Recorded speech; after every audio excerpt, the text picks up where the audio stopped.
Today's podcast is brought to you by Audible.com. Get a free audiobook download and 30-day free trial at www.audibletrial.com/Cairo Business Mojo. Over 180,000 titles to choose from for your iPhone, Android, Kindle, or MP3 player. Welcome to the Cairo Business Mojo podcast, where we deconstruct the methods, marketing, and mindset of successful business people and chiropractors from around the world. And now your host, Dr. Richard Day. Yes, I am Dr. Richard Day, and this is the Cairo Business Mojo podcast. I am so excited today. I don't know if you can tell from my voice, but I am very excited because our guest is going to be talking a little bit about branding. Now, what is branding? Well, Dr. Oz is a brand. Dr. Phil is a brand. I've talked about this sort of thing before. You can do the very same thing in your community. You want to put forth an incredible professional face and story that tells everyone in your community at just a glance who you are and why they should go see you. And so what happened is I sat down and we went through the interview process, and when we were finishing up, we concluded and then we kept talking. And so I went long, enough to have really 2 episodes. So what I'm going to do is I'm going to have the majority of the interview today, and tomorrow, though, is going to be the bonus. It's the stuff we sort of talked about off record afterward. I think it's got a lot more value as well that we're going to add. So make sure you check out that podcast. Without further ado, let's go. Louis Lavella is a former music TV host interviewing hundreds of A-list celebrities such as Lady Gaga, Sir Richard Branson, the Backstreet Boys, and more. These days, he's a trusted entertainment branding expert who provides his expertise to concert tours, large music festivals, nightlife venues, and up-and-coming talent. He's turned dead venues into packed venues, slow ticket sales into sold-out shows, and independent musicians into butt-kicking major label brands. He is also a public speaker, best-selling author of Nightclub and Bar Marketing, and host of the podcast Nightlife and Music Marketing. Louis has been crafting and building social marketing and branding for years using social media content marketing and advanced tools, and feels his methods can be applied to any business to achieve success. Welcome, Louis Lavella. Thanks for having me. I'm really excited to be here. And thanks to everybody listening as well and taking the time to do that. You bet. I wanted to invite you to fill in any gaps I may have glossed over in that bio. It sounds pretty right on, yeah. No, from the early days of, promoting and radio and to television to concerts to festivals, it's been a fun ride. I bet you have some stories that could take up several podcasts. Yeah, probably. Some books that need to be written. Well, how did you make the shift into what you're doing now from what you were doing then? I think it's just an evolution of where I wanted to be with lifestyle, as well as every so often wanting to level up what I'm doing. So way back at the beginning stages, late high school, early college days, starting off in the club promotion aspect. And that one, I really wanted to level up fairly quickly. It wasn't really for me, flyers and stuff like that. I really wanted to get into event planning and event marketing. So even though I was still in the nightclub sort of space while I was in college and doing part-time things, I wanted to move up into that transition. And then from there into radio, into television, into concerts, things like that. Now today, I'm being hired on as a consultant, advisor, or director of marketing for some pretty large-scale festivals. So, we're talking upwards of 25, 30,000 people a day. So it's quite the big undertaking, but it's been a fun ride getting to that stage. And I think for me, it's just been, where do I want to be next? And now, while I'm doing that, I'm now looking towards my next level, which would be speaking, telling my story to not just the music and nightlife industry, but every industry out there. Like you mentioned, that there is a way to bridge the gap between that entertainment industry strategy to any business. Whether you're a flower shop or a chiropractic practice, and taking some of those tips and strategies and using them all over the place. So I think as I write a second book that's not specific to nightclub and bar, it'll be more marketing and branding, taking the same stories though, which will be neat. I think it'll have some fun speaking as well, some cool stories. And it'll resonate, which is my next step. Well, I love your message because I think I agree with exactly what you're saying, and that's that so many businesses, no matter what they are, have some core things in common with each other, and really there's a bigger picture way to reach your audience or your customers or clients or whatever the case may be. So I was very drawn to your story in particular because of what you're doing. And the funny thing is, and this happens with every client that I start with, whether they are, a festival, a nightclub, a musician, or I do work with clients that are outside of that field when I feel it fits with me and time wise. But it always comes down to starting on what's your brand voice? Who are you? And so if you're a musician, you have great music, great. The guy beside you also does, and so does the guy with the major label. You're all awesome. So let's put that aside. Let's assume you're awesome, because otherwise we have a product problem, right? So, but same with businesses. So, as a chiropractor, we're assuming you obviously know what you're doing, you're friendly, you have a good practice in a good office. That's the product, and people get that. But what differentiates you from the guys down the street? I did a real estate a podcast. It was the same idea. You're good at what you do. You're attentive and you're friendly. But what differentiates you from the other 1,000 real estate agents in town, right? So it comes down to what's your brand voice? What's going to make you either likable or make people connect with you or have that trust level that they want to spend money on you? And similar to music and entertainment, what's going to make them want to buy your music or come to your festival? There's a lot of festivals out there. They're all expensive. And really, we rotate DJs. So the big names we have this year, we're not going to rebook them again and give the same concert. Mm-hmm. The other guys are going to take them and we're going to take theirs. You know what I mean? So we can't just go on, we have the great talent, because everybody's going to have the great talent, right? So there's got to be a brand voice that you start with. Same with myself. I'm a personal brand. The way I'm chatting with you on the podcast here would be the same way I talk speaking. Would be the same way if we bumped into each other in the bathroom. You know what I mean? It's that's my brand voice. That's who I am. I want to be me. The way I talk and the way I'm trying to explain things. That's my brand voice. And there's a slice of audience that resonates with that, and they love it, and it's real, and they build trust with me. And I'm sure there's a slice of audience that don't like it, and that's fine too. The world is huge, and with the internet here, certain businesses can take advantage of that, right? Yeah, it's one of the great things about the modern world that we live in is the way that we can reach people, and that, what I've really found is different from maybe even 10 years ago is that so much of what I thought was brand building was really almost artificial, and now it seems to be based on being really the authentic you, which is what I think you're saying. Would you agree with that? Absolutely, especially as social media continues to grow and take a stranglehold on us as user behaviors. For me as a marketing guy and a branding guy, we all know the tactics of how to do social media, things like that. But the one reason why I'm very good at it is because I understand the strategies behind it too. So if we're both boosting our Facebook posts, anybody can Google how to, Facebook has videos on how to do it, right? So it's not like I need to be a consultant and teach you how to boost your post. While I can, and if it's something that somebody doesn't know, yeah, that's no problem. Let's go through that. But the strategy behind it's what's going to win. So I study user behaviors like crazy. And I have a unique position when I'm working with festivals and nightlife and music where I get to hang out with and also work within as a consumer millennials and Generation Z. And these are always the first adopters on new platforms. And they're in it and they're using it and they're finding ways on how to use platforms. So I have to understand them to get to them, right? So, and those user behaviors filter upwards. I think there's a lot of speakers that are starting to say the same thing. As a 40-year-old, even 50-year-olds, our moms and grandmas are getting on Facebook to share pictures and stuff or taking selfies. Those user behaviors are filtering up. So when I study those, I kind of understand the strategies on what a marketing piece is going to resonate with. If we just put a flyer out there, it's 50% off today, or you're getting a free whatever, or buy my tickets because it's a great concert. That's just not what they resonate with. There's got to be a campaign around that and some strategy behind it. So you absolutely need to know that and study that so that when you do something and you do go out on social media, like I mentioned, there's a stranglehold on it. Everybody's paying attention there, and there's a lot of noise. So you really need to figure out the best way to get above that noise, right? And at least gain trust from it. And it works really, really well. We own 2 offices, and I'll tell you, my wife is pretty good at social media. We have a Facebook page, and we have a Twitter, we have an Instagram, mm-hmm. and then we have a website, of course. But juggling those 2 sites and the different algorithms that the different, the Twitter user tends to things go down in the feed pretty quickly and things like that. It's more than a full-time job. And if you're a chiropractor, I can see the value in not only having someone manage and know those details, but really know, like you said, the end user and what their habits are and how to find them and engage them. It's a much bigger job, at least than it appears to be on the surface.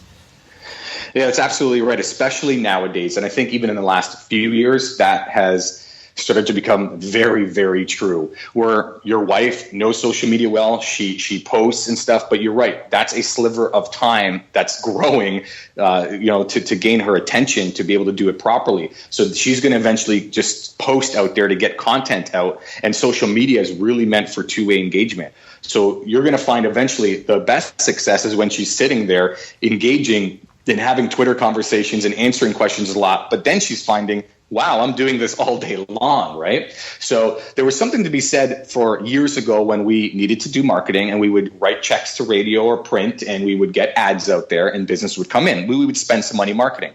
Now, while social media is rather free, I think you can do some great stuff with the advertising. Obviously, it's a lot more inexpensive than radio, which is great too.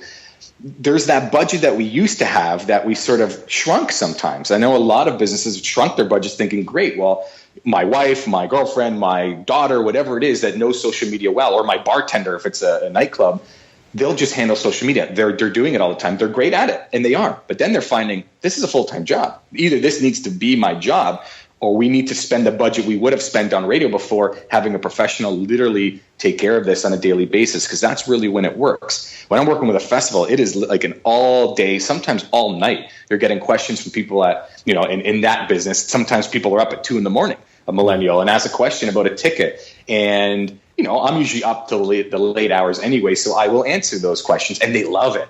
Oh my gosh, whoever's running the social media account's fantastic. The way you answer, and you are answering it. Do you know what I mean? But when you look at the time involved, it is like a constant monitoring, and that has to be done on social media. Yeah, and I think that it's maybe there's more to it than a lot of chiropractors at least comprehend. I've had people say, well, I am busy and I don't have time for that. And I've heard there's something out there called Hootsuite and these sorts of things, and I just want to set it and forget it. But it sounds from what you're saying that the way to set it and forget it is to really farm that out and have someone else own that piece of it because it is so big.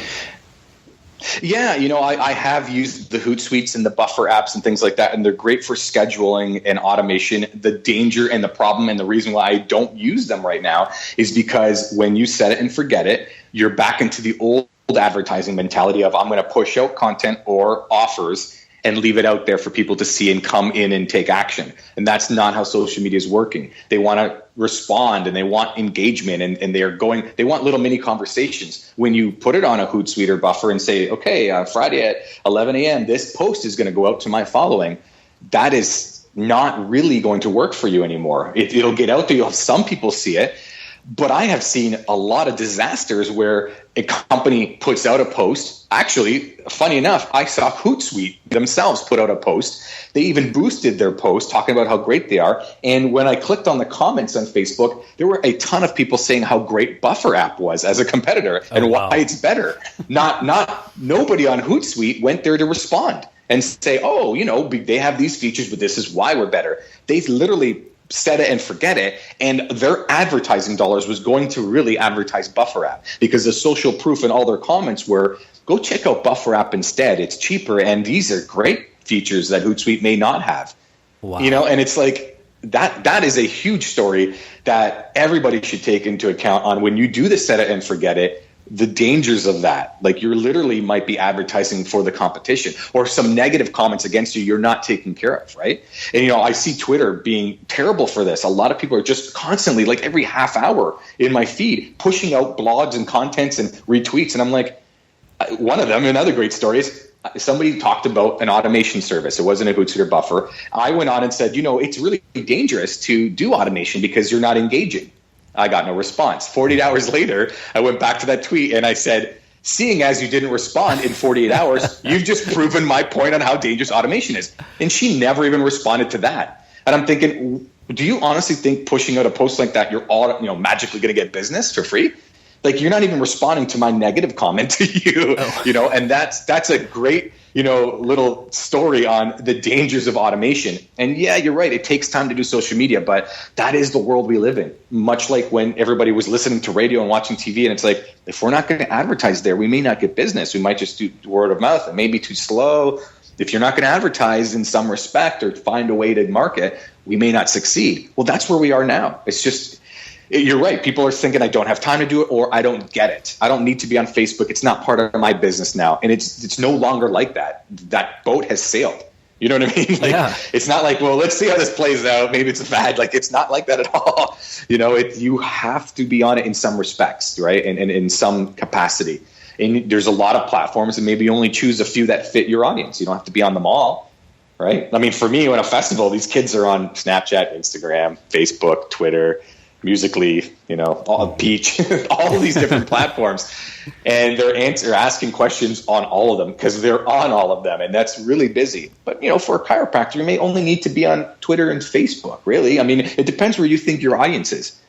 Maybe it's LinkedIn and Twitter. I mean, you will decide. That's always, brand voice number 1. Where's your audience? Number 2. And then you can go heavier on those. You may have a small presence on an Instagram and stuff like that just to be there, but it may not be as intensive as perhaps Twitter or Facebook. It depends on the audience you're building. A blog, that's also part of social media now, right? You're doing a blog and podcasting. That's fantastic content, right? And they're not necessarily on social media. You will post on them for reach, but that's great content too. It builds your expertise and your authority, and people will resonate with you, right?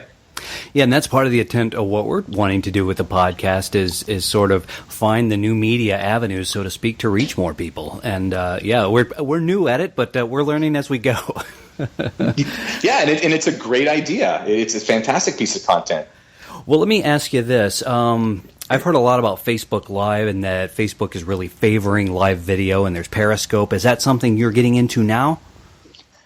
Absolutely. Facebook, when they're testing out new features and tools, they usually roll out to a small audience. And so Facebook Live, they were testing, I believe, a year or a little bit more than that. Actually, in Canada, where I am right now, they're testing just to Canadians. When you're watching the Olympics, almost when you pop open your Facebook app, the top half of your screen is your camera already activated, much like when you opened up Snapchat and it's ready to go. So you can quickly snap a photo, apply a filter to your face and doodle, and pop it out. So they've been testing that up here for the last month, and they're going to see if they're going to roll that out as a new feature. So they're really going after Snapchat. But back to the Facebook Live feature, which is going after the video, and they really want people to engage with video. They do favor their new features when they roll out. So when video came out and they really wanted to take a hit on YouTube, it would be favored in the news feed. You'd get a lot more organic reach than usual. Facebook Live is similar right now. And Facebook Live has some fantastic uses. To me, if you're going to run a video and not engage again with your people asking questions, you're basically just creating a video, and you might as well just make a nice video and then post it and have them go in the comments. I really like the usage of live when you are there as a live video. So people, that's your mission. You're talking about something that's timely, but you're also talking with your audience. Mm-hmm. I believe that if something is just about to happen, like you're watching a football game and you're about to record something because you're live, that's a reason for live video. For a chiropractor, you may want a Q&A. Guys, Fridays at noon, we're doing a Q&A. That's what it is. I don't think that you'd get better engagement by doing a live by walking through your office. I think that if you created that as a video and then posted it, you may polish it up a little bit. That is just as good. To me, the need for live doesn't make sense, right? So for concerts, people are like, oh, we're recording it live. First of all, there's probably licensing problems, but forgetting that for a second, do people literally want to sit on their phones and watch the subpar version of the concert? No. Not really. I mean, you can take a nice after video and put it out fairly quickly with, the slow motion effects and stuff. Uh-huh. That makes sense because you'll want to relive the concert that way. But the crappy version of live, I don't think resonates well. Now, what would work is behind the stage before the band goes on, hey guys, we're going to do a Q&A with our audience right now, 5-minute Q&A, and you get on live. We're backstage right now with whoever. Let's do a quick Q&A. Whoever wants to ask questions, that is a cool reason for live, right? Yeah, well, that just listening to that, I'm playing it back and thinking, I've watched my fair share of those crappy videos you're talking about done on someone's cell phone. But behind the scenes, before and after the concert, what a cool concept. And it's different. And again, this is where I'm studying user behaviors, because I'm thinking right now, if I'm doing live and recording me as we're recording, I'm not able to engage with my audience at all. I'm just recording, hey guys, I'm on the podcast now live. And really, what do they care, right? Right? Like they're not getting anything out of this other than it's real time. But they have to sit there and they'll say, hi, Louie, and I can't engage with them because it'll interrupt our conversation, right? Now, I can take a snap photo and say, hey guys, just did a podcast, or I can say on the podcast now, like as soon as we're done type of thing, that's fine. Or I could take a video of me talking and then release that as a 10-second clip of, oh, wow, that's what he does. He's in his office and, whatever. But to do live, now, if we said we're going to do a Q&A live with you, Richard, so I'm going to watch it and say, oh, Johnny from Wisconsin just asked us about this in his chiropractic office. Let's go through that. That's now completely different and a way better use of the live feature, right? Yeah, I mean, talk about the engagement factor, I guess, is what it is. The total difference between reading a billboard and actually engaging with the person who's reading the live billboard. Yeah, there's got to be a reason why you're live. Like, that means you're actually live and you should be present as well. And again, this goes back to the automation thing. You're almost automating live by not engaging with anybody, right? Right. If you want to make an announcement of some sort, you can just record that as a video and put it out as well. Now, granted, Facebook is giving some organic reach favoritism to the live. So people are using live for, hey, I got a new announcement. I'm about to, announce a new offer. So get on there. It's great. And they're getting some more organic reach, but that will slowly equal itself out. And now you're stuck in that mentality of doing just a one-way street when you're doing live. And that's not what it's meant for, in my opinion, and what I've done and tested, right? Yeah, I'm behind what this whole program is, and one of my fears is kind of a stage fright thing, right? Do you find that at all? People think, well, wait a minute, if I can edit my video and make it look polished and great, that's one thing. But the live thing, that's a little bit scary. Yeah, it's real time and it's out there, of course. Now, you can always delete the video after, but the 10 views, the 200 views, whoever you had on there live got to see it, right? Right. So, there's two things to be said about that. One, people are very used to it being raw. It doesn't have to be polished. So if you're live and you make a mistake or whatever it is, people are okay with that. You know what I mean? If you say something wrong, they're quickly to forget as well. And the second thing is, when you know your brand voice and, you're just talking about what you already know, it gets a lot easier just to kind of come up with stuff and people just know that's what you're going to say. So even with us, we had a couple of basic quick questions previously, but we're free flowing here. You're coming up with questions that just fit what we just talked about because you know what you're talking about. I know what I'm talking about, and it just flows. We haven't had one mistake, knock on wood, we don't do one now, but you know what I mean? We haven't had one mistake. It's been a free flowing, basically a live recording of this because we're just who we are and it just flows beautifully, right? So when you're on live, sometimes you get scared of, what do I see? They're watching me. What if there's a mistake? I wouldn't worry about that at all. They're very forgiving on where you are. We've seen, like you said, a lot of crappy live videos. You could be, not your hair done, or you're in your PJs at the time, or you're just walking and the lighting's not best, but that's what they expect. When we went from dramatic television, scripts and lights and studio audiences to reality TV, we already sort of downgraded quality, so to speak, right? People already got used to the regular camera, shaky movement, and just the raw, not acting, the people. And then we went into social media with, Instagram taking photos of their food, and that's not a professional studio. That's your photo now of your phone. And then from there, we just get used to the different styles of production, I guess you can say. We're very used to that, and there's really no worry about, well, I better get my lighting in gear. If you're going to do a professional video, cool, go for it. But if you want to just do live, you can do it up, but you don't have to. Well, take a risk and put yourself out there, and good things will happen. I think that's a way I'd summarize what you're saying. And you know what? There's always the same quote of, your first video is going to suck no matter what. Right? That's what everybody always says. And it's on different levels of suck. You can still be great at speaking, and it's actually not that bad. But to you, 10 videos later or a year later, you can look back and say, wow, I'm way better now. Like even my podcast. My first podcast was awesome. But when I go back and listen to it, this one flows much better. And everybody would even listen to my first one and say, no, that was still great. But to me, it sucked, right? So the thing for that is just do it. Like, jump in and do it, because nobody's going to, you can't just set up the perfect, scenario all the time. Even when I did television, my first episodes were not as good as my last episodes. Right. And that was a professional television studio. Right. So it's just the way it is. You just get better at it. You get more practice. You get more flow, and just, things come out of your head better. And so just don't worry about it. People will watch the next one, the next one, the next one. And that's how you build audience. Well, I want to shift now to the larger picture of success. You've obviously been very successful in your career. In your life, have you had any major failures or challenges that you have overcome? Oh, tons. Yeah, absolutely. I mean, I think in an entrepreneurial kind of world, we fail constantly. Previous podcasts, we talked about failure quite a bit as well. And it just, there's always mini roadblocks that come up, large roadblocks that come up, plateaus that you hit that you just can't overcome. Like, it just seems like, I don't understand what's going on. Even just last year, I have clients that I have, and I have all these calls with new clients coming in, and none of them wants to sign on, for me to advise them on digital marketing. They all desperately need help. They called me. They get it. They just don't want to pull the trigger. Either they think they can do it on their own, but maybe they can or cannot, or they feel like it's just, we don't need social media. So to me, it was like I was failing constantly on how to reach out to these people and convince them that, look, you're the one who needs help. Like, there's a lot of other, let's say, nightclubs out there. So I can only take on so many, but I was constantly coming up to this roadblock on, why are they not closing though? Like, what is going on? It's not pricing. I've adjusted price up and down. I have killer pricing that was really an expensive pricing, and some would close, and really cheap. And so it just became me. Like, how did I change myself then? Because there's no way I could change these guys. Their mentality is their mentality. Maybe they got to a state, a user behavior where they figured they could do it on their own. And that's fine, because you can Google and watch Facebook videos and figure out how to do it on their own. They may not have the strategy though, and they may fail, but they can, in their minds, think, I can do this, which is great. Go and do it. All the power to you. That's okay.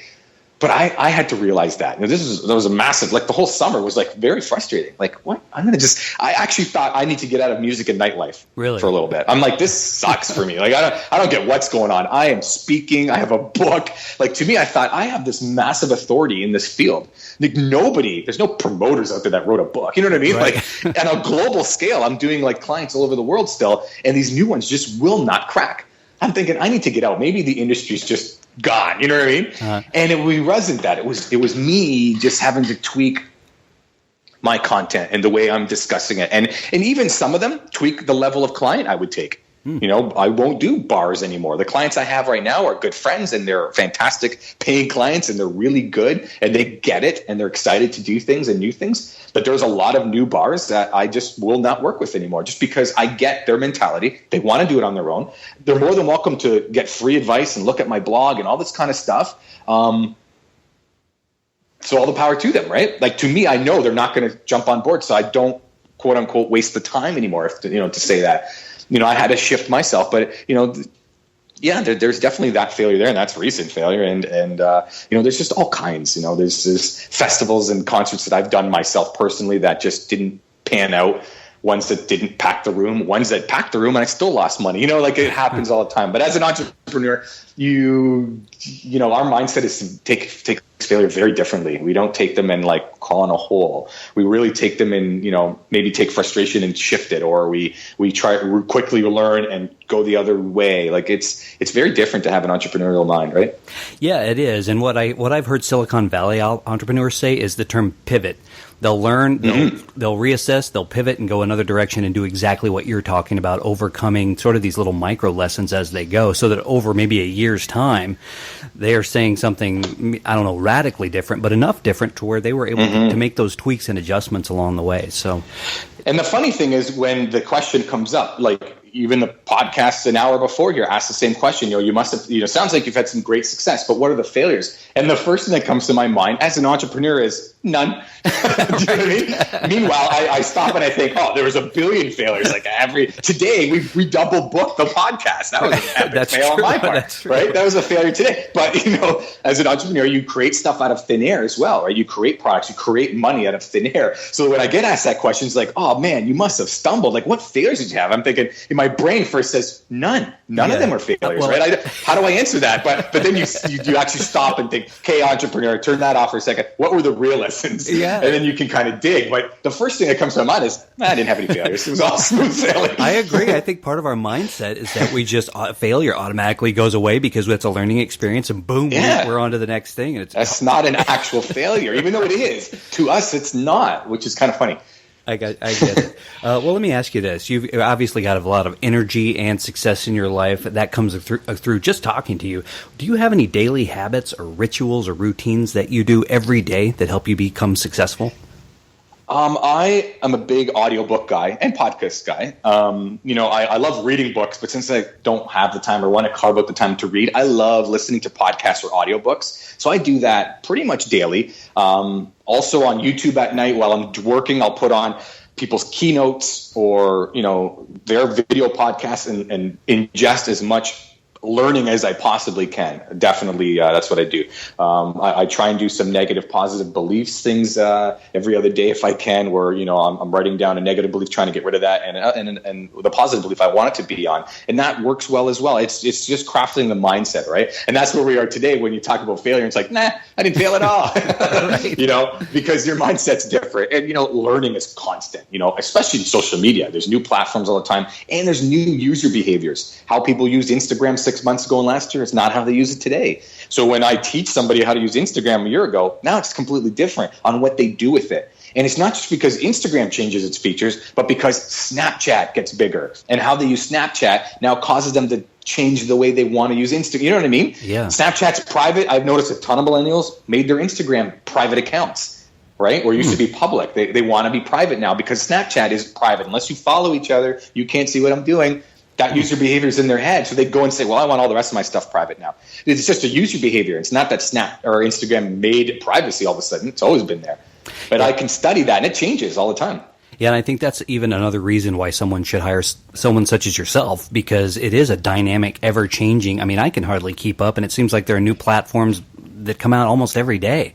What the ones we're on, how are those changing, and what should I be on next? They're always big questions. Yeah, it's true. And really, to get the best ROI, either learn it and dig and do it daily, and then you just expand your hours. Like I'm up till 3, 4 in the morning, and sometimes I'm up at 8 o'clock because I have podcasts or conference calls to do it. It becomes that hustle thing. And it's either you can do it, definitely you can learn it on your own, you can do it on your own, or you get somebody who's an expert so you don't have to worry about it. Much like when I'm building the roof of my house, I can probably learn it and do it. Now there could be code and city permits that prevent me from doing it myself, but there's a lot of things you do on your own. There's a lot of things you shouldn't or don't want to do on your own because, look, they're better at it and I don't want to make mistakes. So in business, when we're talking social media and digital marketing, to me, I'm really good at this. Now, I'm good at designs, but I'm not the best at designs. So when I need designs done for myself or clients, we have designers that I pay. Not only does it take up my time to do the designs, but they're better at it than me. So I might as well get the ROI out of it, right? Same with booking podcasts. I can spend an hour a day emailing my favorite podcasts, but I hired an assistant to do that for me, right? Because that's just an hour out of my day that I can either play with the kids or I can do some work and get that done, right? And grow my business. So when you're bringing on a team, you have to think about not just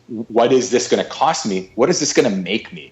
And that pivot of that mindset really allowed me to grow quickly by not just, it's only paying them $50 for a couple hours of work, but I could save the $50 and it's only 2 hours of work. You know what I mean? Right. But it's like now you have to get into that zone, go, you know what I mean? Like go through whatever that thing, just like, your wife doing social media, she has to get into the zone. She has to engage back and forth. Really, if she just comes up with, here's our new podcast, it's on now, and you put it on social media, great, that's awesome. But that's just one small step. What if people engage in those things? What about your other content through the week? That kind of idea. There's a lot of things to try and figure out. So for her, she may now carve an extra hour out of her day to kind of really engage and learn the platforms and then do really well. But you're going to notice your ROI come back quickly. Social media is not just, I'm going to say, here you get, a $20 chiropractic session because it's an offer for new customers. That's a hard sell. That works sometimes, but it's a very big brand play when you're doing constant content. You know what I mean? This is why I'm an expert. This is something you should know about your body. That's content. And that doesn't have a direct, I'm going to make a phone call right away and book a session. They're going to learn and read and say, oh, wow, maybe this is something I really need to do on an ongoing basis. And, oh, wow, maybe I should do it with you guys. But that's a long game, right? And it's an important game because if the further you go without doing any of that, the more behind the 8 ball you become. Yeah, that is a consultative selling approach, I guess I would call that, as opposed to, buy today, it's only $19.95. Right. But yeah, those long-term relationships I've found in 10 years of practice, relationship building and then referrals that come from those relationships are really the way to go. And what you're doing in terms of social media and building relationships in an all new way, what a powerful thing it is. And it's always been that way. I think everybody's always said, well, business is a relationship game. So it's not new, right? But what happened was social media made us lazy, because we're like, cool, we have a following, and maybe we might spend some money getting a following, but then we just press a button and it goes out and they'll all see it and they'll come running to buy. But that's not true. Like you've taken out the relationship piece, right? Much like if you just walk into a room and they're like, oh, what do you do? Oh, I'm a chiropractor. Here's my card and I'm going to book you in. Here's my appointment book in my hand. Right. That's not going to work, right? So it's the same thing on social media. It's just people it worked at the beginning because everybody was excited about it. And they're like, cool, there's stuff to buy. And you know what I mean? But we went right back into the traditional way of doing business, just on a different platform. And it could be on a global scale. Like you guys might create books or videos that have to do with some home self-care or whatever it might be. And you might sell that globally, as opposed to also doing your local, chiropractic offices, which is great. So the internet allows us to do that. But locally, you're still building relationships, right? You're still got a handshake on social media and, answer questions, and they get to trust and know you, and then they come and buy, right? That's just how the game works in any platform. Well, boots on the ground, Mr. Lavella. That's absolutely true. Well, sadly, we are getting into the home stretch of this interview, and I do have a few final thoughts. Do you have a favorite book you'd like to recommend to our listeners? There's a bunch, man. I love Gary Vaynerchuk's recent book, Ask Gary V. If anybody's familiar with him in the internet marketing world, he's one of those social media guys and business hustlers. Giant. I love, we interact on Twitter a lot too, and I love watching his keynotes and getting his books. He's got some great things to say, especially about digital marketing and social media. Pitch Anything was a great book. Oren Klaff, I believe. Okay. He was the author. That has a great mindset on when you're, what people think about when you're going to pitch them. So how their actual brain works, which is kind of cool to know what you're saying to them and how they're receiving that messaging. So when you go in there spewing all kinds of data and information, their brain is completely not getting any of that anyways. Mm-hmm. You have to go in with a different approach and then build up to that. And that was a great book too. So there's two good ones. Oh, there's a ton that I can probably recommend. Well, these two are a great start, and we will have links to this in the show notes for today's podcast. And as you know, this podcast is all about actionable steps for our listeners. So what action steps would you tell a chiropractor to implement starting tomorrow in their practice? Yeah, I would sit down either with your colleague, wife, whoever it is, and pen and paper or your laptop there and do, like we mentioned earlier, and we'll go through the 3 steps right now that I like to do with my clients. Step 1, what is your brand voice going to be? So when you say stuff on social media, how you talk to people on the streets or in the office, like you already know what that is. So write those down. Like, how are you discussing? So same with me, how I talk to you is how I'm going to talk to you. You know what I mean? At a networking event, like that's my brand voice. The way I say things and just my stories I'm going to tell, that's who I am. So when I put out stuff on social media, even if it's not business related, just the way I say it, it's like they can hear my voice anyways. So same with being a chiropractor or any business, what is your brand voice? Like, how do you say things? What is important to you? So if you are big on politics, but you think that's not good for your brand voice, you may not say that stuff on social media, because for me, politics doesn't resonate with any of my customers at all. And I don't get myself involved in them, whether I have an opinion or not. I glaze over it because it has nothing to do with my brand voice. So I've outlined that. You know what I mean? Uh-huh. We could talk on the side all day long about stuff and complaining about this and that, or about the state of my business and whatever. But I know my brand voice doesn't want to get into those columns, right? Because that's not my brand voice. Then it becomes easier to come up with stuff because you know what your voice is. Step 2 is going to be your audience. So again, not just your local audience, but exactly who they are. So I quickly learned that nightclubs and bars aren't necessarily my audience unless they're at a certain level and unless they do this and that and they've been in it for the game. So my audience was high-end nightlife stuff that do concerts and festivals, right? Mm-hmm. Like that's who my audience is now. So I know how to speak to them. They're much more corporate involved, not mom and pop nightclub owner that may want to do it on their own. They realize they need to spend and learn things they don't know. They're much more business and entrepreneurial. That was my audience. So you need to figure out who's your audience. Is it a certain age demographic? Is it families, or is it all the above? What TV shows do they watch? Because you could start targeting on Facebook everything, not just I'm having ailments, but I also like Family Guy, the cartoon, and Dasani water. There's going to be things that you find are always the same, and it's going to be really creepy but also fascinating at the same time, and you're going to know how to target those people on social media when you're doing the ads. So, and you know how to talk to them as well. And then the third thing is always consistency. Like we mentioned, no set it and forget it stuff. Like be consistent. That will win the game every time. If you do one post and you forget about it, and then 2 months later, like it's just, there's no consistency, and that brand will not be able to catch fire and take off. When you're consistent and you know, okay, this is my plan, whether it's one post a day or it's every 3 days or whatever it's going to be, consistency, not necessarily the exact same time of day, but I'm talking about you have a plan and it's long term, and you're not going to give up 2 months later. Right? I don't know if we're seeing a spike in business yet, because for me, all of a sudden it happened as well. Oh my goodness, I'm getting podcasts and speaking engagements, and just this next level up just blew up out of quote unquote nowhere to people. But it was because it was consistency. And yes, it got frustrating at the beginning, saying, why is it not, you know what I mean? Like, right. What are we doing here? Like, is this going to work? But that's the goal, that's the plan, and it works all the time. So don't give up. Well, Mr. Lavella, I want to thank you so much for sharing some of your time with us here today and our listeners. What is the best way for people to contact you to find more about what you do and your products that you offer and services? Yeah, well, I'm obviously on all over social media, and of course I have my own website. Now, all those platforms, the usernames and website is my first and last name, Louis Lavella, which is spelled LouieLavella. So LouisLavella.com or at Louis Lavella on Instagram, Facebook, Twitter, YouTube, Snapchat, all those fun ones. And, there's lots of great information on my blog and on my Facebook page about strategies and tactics and similar to what we talk about. And anybody, feel free to reach out to me on Twitter or Facebook and ask questions. I love just interacting with people. Like I mentioned, engaging with everybody and giving my stories out and seeing if somebody can get their life in a better spot from it, which is great. Well, I've certainly learned a ton. I'm so thankful that you were on today and took some good notes. So hopefully we can get our brand out there a little bit better than we have been. Absolutely. Thank you so much for having me on. All right. Thank you. Psst. Hey, this is Dr. Day. I hope you are enjoying the show. If you are, please do us a favor and jump on over to iTunes to subscribe, rate, and review. Thanks.